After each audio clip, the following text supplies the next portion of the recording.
Hello and welcome to another segment of Clarifying Christianity. I am Jono. Hi, and I am Barrick, and we have three goals here on Clarifying Christianity. The first is to respond, the second is to equip, and the third is to encourage. Jono, what do those mean?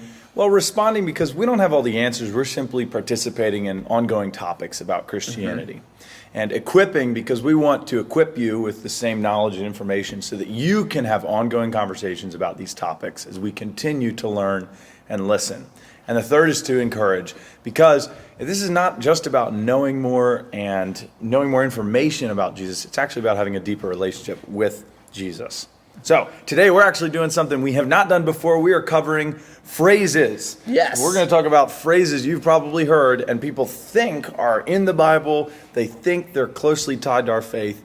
But they might not actually be 100% accurate. Maybe they are. We're going to talk about all of them, starting with this one. The first one is, God won't give you something that you can't handle. Classic. You've probably heard that. You've probably heard that, especially around this time, quite often. God won't give you something you can't handle. But I can tell you definitively. True or false? That's Ready? Not true. Not true. Not true. Got the buzzer. No, it's not true. Just a couple examples of this in the Bible is like there's David and Goliath. David couldn't have done that without God at all. There's that one. There is let's see, the spread of Christianity. Like all of Acts. All of the book of Acts. No reason it should have made it. No, that shouldn't have worked at all. And then we go back, and then there's like the crossing of the Red Sea. You know, the waters part, all that. There's a bunch of situations where humans come up against something where they cannot handle it at all on their own, but then God shows up. Yes. I think one thing that I try to bring everything back to the gospel, too. And Jesus himself didn't want to die on the cross. Now, it's not because he couldn't and didn't have the power, didn't have the authority, but he was like, if there's any other way, I'd rather not have to do this. His humanness really kicked into gear and was like, this is not going to be something that in my humanness I can handle or want to handle necessarily. Even though in his godness he really could. And he knew, but he submitted. He said, but not my will, but yours be done. And because of that, he went towards something he could not handle. So I always think of Hebrews 11. We reference that all the time. We call it the Hall of Faith. And it's like everybody, it says, by faith, Abraham did this. And by faith, Moses led people. And by faith, it walks you through all these like figures of our faith that basically went up against something they couldn't handle. Like if you read Hebrews 11, it's one big story of like, they couldn't do it. Not without God. Yep. Now, there is a clarification here, because God will throw things at you that you cannot handle.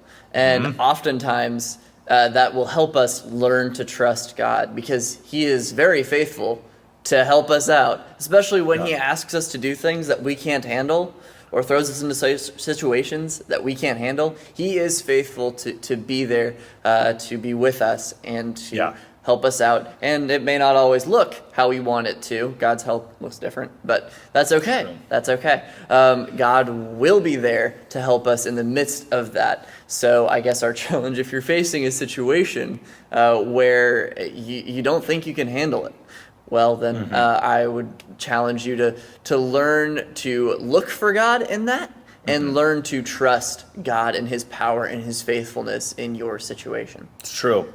There's an old adage. It's how do you run a marathon? You start with a mile. It's like you have to work your way up. So we don't get to marathon level. We don't get to lifting 500 pounds without doing stuff to lift 400, to run a mile, and so the same is true spiritually.